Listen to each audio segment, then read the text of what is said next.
welcome back to Good Day State Line. It is time to get ready for St. Patrick's Day, whether you're celebrating this weekend or waiting until next week to get your green on. We know you want some expert party planning tips. Jeanine is back with us from the City Moms with the perfect way to shamrock your St. Patty's party. Hello. Hi there. Happy almost St. Patrick's Day. Yes, I feel like this is one of those holidays that it's a vibe and you can celebrate it almost the entire month of March. Yeah, absolutely. You're totally right. So you have so much fun stuff to tell us, but I think we're gonna start with snacks. What ideas do you have for us who might be hosting St. Patrick's Day celebrations this year?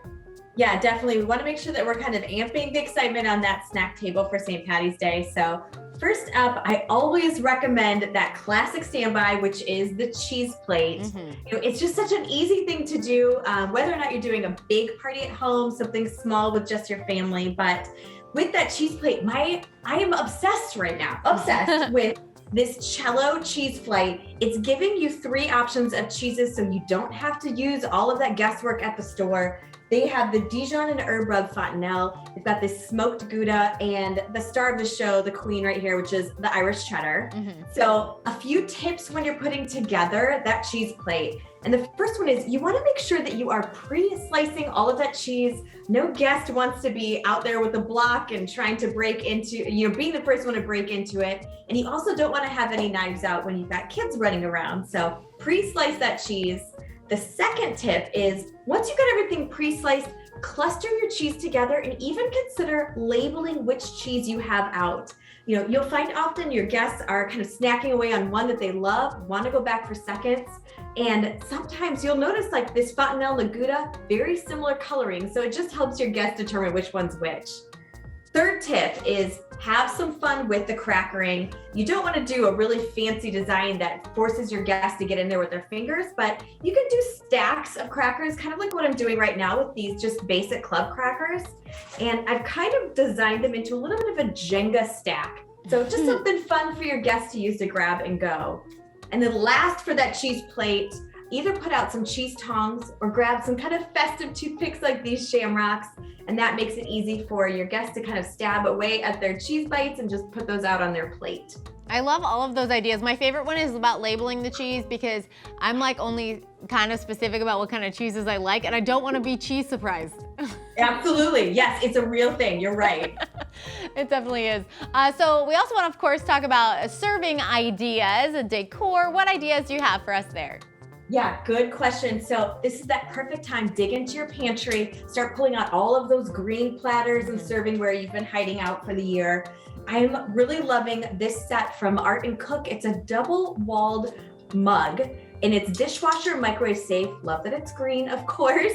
But this double wall insulation is going to make sure that your hot drinks are staying hot, maybe coffee on St. Pat's morning with a little Irish cream in it, or it's going to keep those cold drinks cold, maybe Irish whiskey on the rocks in the evening. So Art and Cook always has just these fun, modern designs. Even like this platter is from them, but you can find all of that fun goodies at artandcook.com. All right, so speaking of drinks, we gotta talk beverage options for everyone who might be entertaining a part of the party this time around. So we have mocktails and cocktails. What do you got for us? Yes, okay. First up, this is from Monaco. It's a tequila lime crush. So green on the outside, also green on the inside with that lime. And this is perfect if you love like a sparkling margarita. It's 2 shots in this canned cocktail in all of the Monaco cocktails.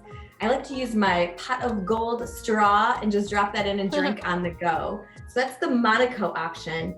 Another new one is the Hella cocktails. Now don't be confused by the name cocktail because it's actually a non-alcoholic aperitif.